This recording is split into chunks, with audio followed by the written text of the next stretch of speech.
Kejadian pasalnya yang ke-34. Pada suatu kali pergilah Dina, anak perempuan Lea yang dilahirkannya bagi Yakub, mengunjungi perempuan-perempuan di negeri itu. Ketika itu terlihatlah ia oleh Sihem, anak Hemor, orang Hewi, raja negeri itu, lalu Dina itu dilarikannya dan diperkosanya. Tetapi terikatlah hatinya kepada Dina, anak Yakub, ia cinta kepada gadis itu, lalu menenangkan hati gadis itu. Sebab itu berkatalah Sihem kepada Hemor, ayahnya, ambillah bagiku gadis ini, untuk menjadi istriku. Kedengaranlah kepada Yakub, bahwa Sihem mencemari Dina. Tetapi anak-anaknya ada di padang menjaga ternaknya, jadi Yakub mendiamkan soal itu sampai mereka pulang. Lalu Hemor ayah Sihem, pergi mendapatkan Yakub untuk berbicara dengan dia.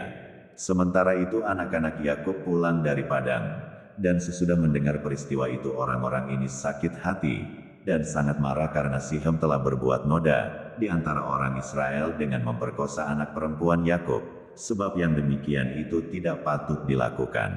Berbicaralah Hemor kepada mereka itu, hati Sihem anakku mengingini anakmu, kiranya kamu memberikan dia kepadanya menjadi istrinya, dan biarlah kita ambil-mengambil.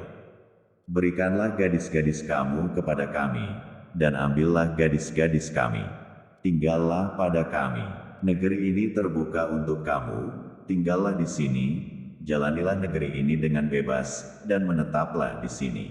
Lalu Sihem berkata kepada ayah anak itu, dan kepada kakak-kakaknya, biarlah kiranya aku mendapat kasihmu, aku akan memberikan kepadamu apa yang kamu minta, walaupun kamu bebankan kepadaku uang jujuran, dan uang mahar seberapa banyak pun, aku akan memberikan apa yang kamu minta, tetapi berilah gadis itu kepadaku menjadi istriku.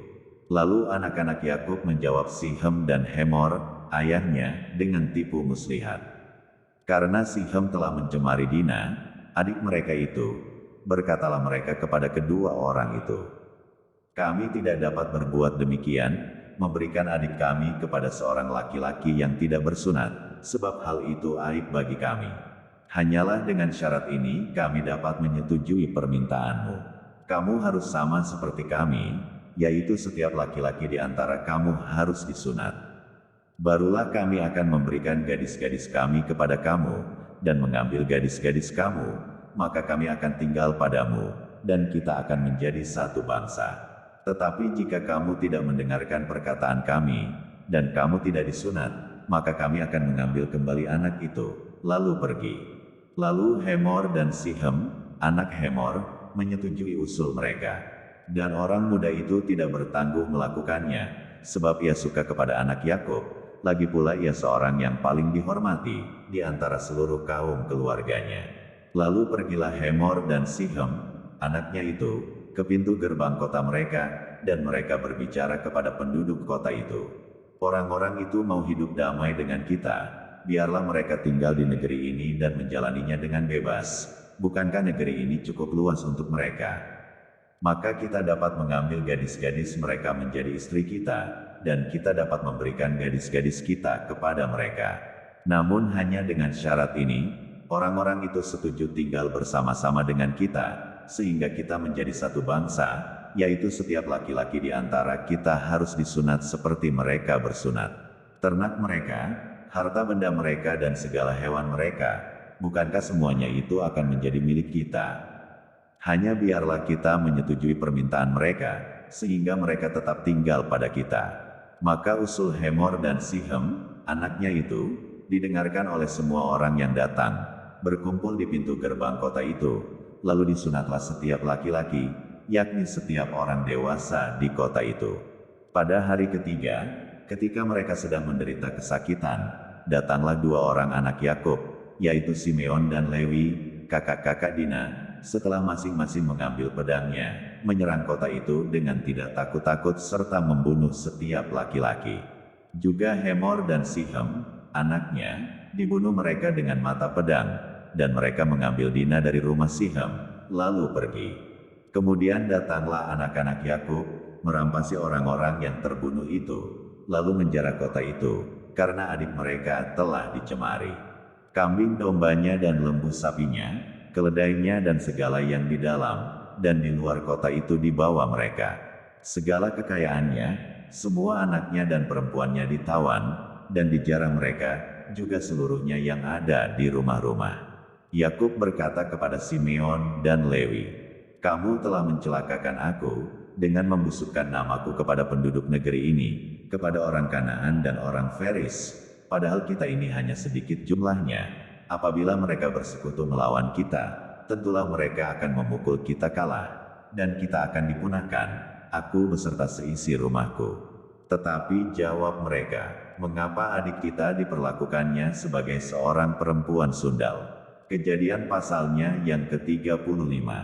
Allah berfirman kepada Yakub, "Bersiaplah, pergilah ke Betel, tinggallah di situ, dan buatlah di situ mezbah bagi Allah, yang telah menampakkan diri kepadamu, ketika engkau lari dari Esau, kakakmu." Lalu berkatalah Yakub kepada seisi rumahnya, dan kepada semua orang yang bersama-sama dengan dia, "Jauhkanlah dewa-dewa asing yang ada di tengah-tengah kamu, tahirkanlah dirimu dan tukarlah pakaianmu. Marilah kita bersiap dan pergi ke Betel. Aku akan membuat mezbah di situ bagi Allah, yang telah menjawab aku pada masa kesesakanku, dan yang telah menyertai aku di jalan yang kutempuh." Mereka menyerahkan kepada Yakub segala dewa asing, yang dipunyai mereka dan anting-anting yang ada pada telinga mereka, lalu Yakub menanamnya di bawah pohon besar yang dekat Sichem. Sesudah itu berangkatlah mereka, dan kedahsyatan yang dari Allah meliputi kota-kota sekeliling mereka, sehingga anak-anak Yakub tidak dikejar. Lalu sampailah Yakub ke Luz yang di tanah Kanaan, yaitu Betel, ia dan semua orang yang bersama-sama dengan dia. Didirikannya mezbah di situ, dan dinamainyalah tempat itu El Betel, karena Allah telah menyatakan diri kepadanya di situ, ketika ia lari terhadap kakaknya. Ketika Deborah, inang pengasuh Ribka, mati, dikuburkanlah ia di sebelah hilir Betel, di bawah pohon besar, yang dinamai orang, pohon besar penangisan. Setelah Yakub datang dari Padan Aram, maka Allah menampakkan diri pula kepadanya, dan memberkati dia. Firman Allah kepadanya, "Namamu Yakub, dari sekarang namamu bukan lagi Yakub, melainkan Israel, itulah yang akan menjadi namamu." Maka Allah menamai dia Israel. Lagi firman Allah kepadanya, "Akulah Allah yang Maha Kuasa, beranak cuculah dan bertambah banyak, satu bangsa, bahkan sekumpulan bangsa-bangsa, akan terjadi daripadamu, dan raja-raja akan berasal daripadamu.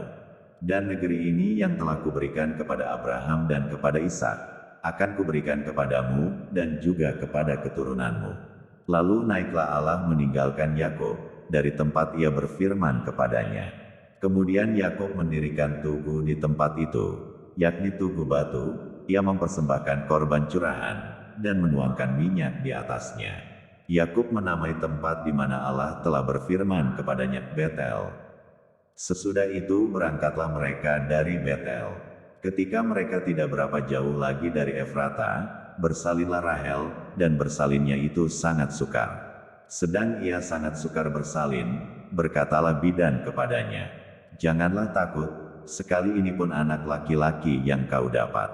Dan ketika ia hendak mengembuskan nafas sebab ia mati, kemudian diberikannya nama Ben-Oni kepada anak itu, tetapi ayahnya menamainya Benyamin.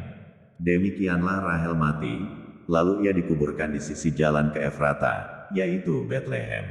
Yakub mendirikan tugu di atas kuburnya, itulah tugu kubur Rahel sampai sekarang.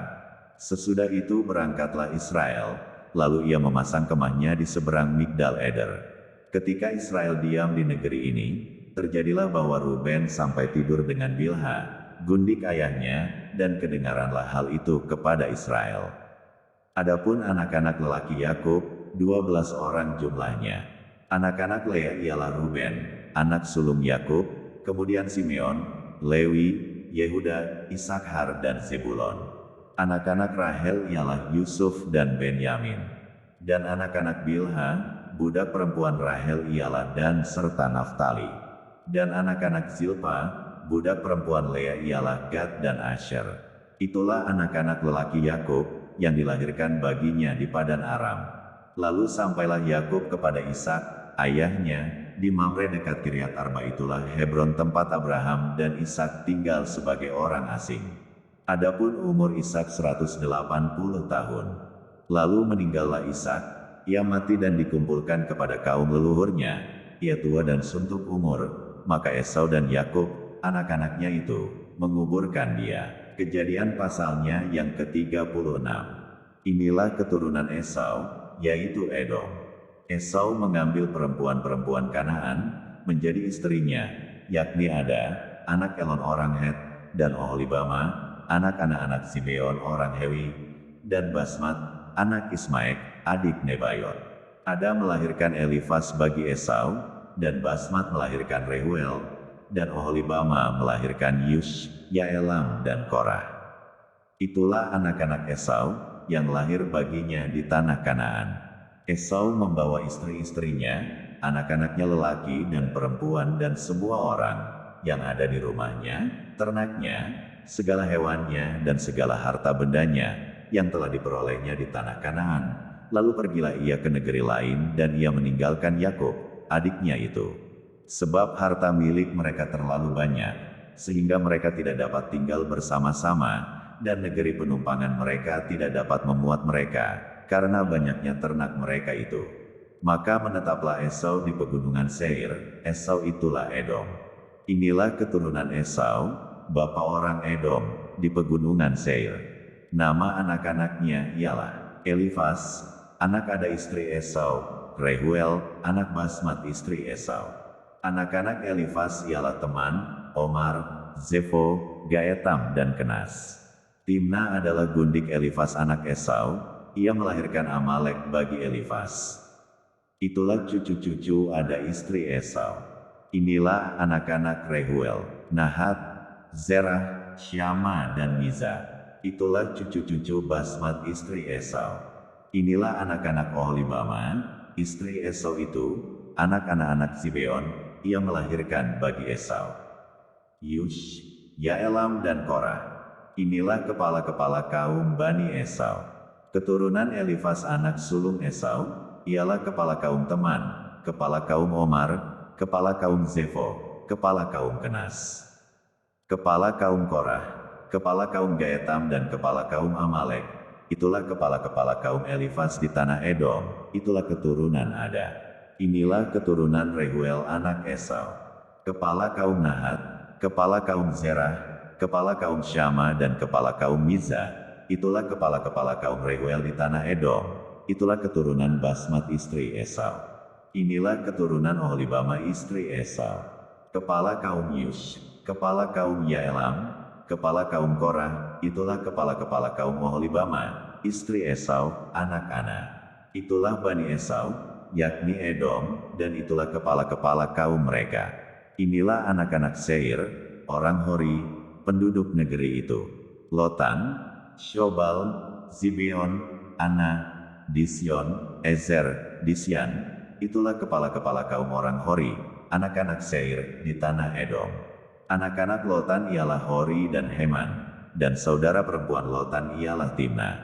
Inilah anak-anak Shobal, Alwan, Manahat, Ebal, Shefo dan Onam. Inilah anak-anak Zibeon, Aya dan Ana. Ana inilah yang menemui mata-mata air panas di padang gurun, ketika ia sedang menggembalakan keledai Zibeon ayahnya itu. Inilah anak-anak Ana, Disyon dan Oholibama anak perempuan Ana. Inilah anak-anak Disyon, Hemdan, Eshben, Yitran dan Keran. Inilah anak-anak Ezer, Bilhan, Zawan dan Akan. Inilah anak-anak Disyan, Us dan Aran. Itulah kepala-kepala kaum orang Hori. Kepala kaum Lotan, kepala kaum Shobal, kepala kaum Zibeon, kepala kaum Ana, kepala kaum Disyon, kepala kaum Ezer, dan kepala kaum Disyan. Itulah kepala-kepala kaum orang Hori, kaum demi kaum, di tanah Seir. Inilah raja-raja yang memerintah di tanah Edom, sebelum ada seorang raja memerintah atas orang Israel. Di Edom yang memerintah ialah Bela bin Beor, dan kotanya bernama Dinhaba. Setelah Bela mati, Yobab bin Zerah dari Bozra menjadi raja menggantikan dia. Setelah Yobab mati, Husiam, dari negeri orang teman, menjadi raja menggantikan dia. Setelah Husyam mati, Hadad bin Bedad menjadi raja menggantikan dia. Dialah yang memukul kala orang Midian di daerah Moab, dan kotanya bernama Awit. Setelah Hadad mati, Samla dari Masreka menjadi raja menggantikan dia. Setelah Samla mati, Saul dari Rehobot yang di pinggir sungai menjadi raja menggantikan dia. Setelah Saul mati, Baal-Hanan bin Ahbar menjadi raja menggantikan dia. Setelah Baal-Hanan bin Ahbar mati, Hadar menjadi raja menggantikan dia. Kotanya bernama Pahu, dan istrinya bernama Mehetabil binti Matred binti Mezahab.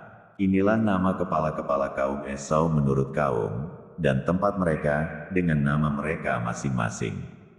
Kepala kaum Timna, kepala kaum Alwa, kepala kaum Yetet, kepala kaum Oholibama, kepala kaum Ela, kepala kaum Pinon, kepala kaum Kenas, kepala kaum Teman, kepala kaum Mibzar, kepala kaum Magdil, dan kepala kaum Iram.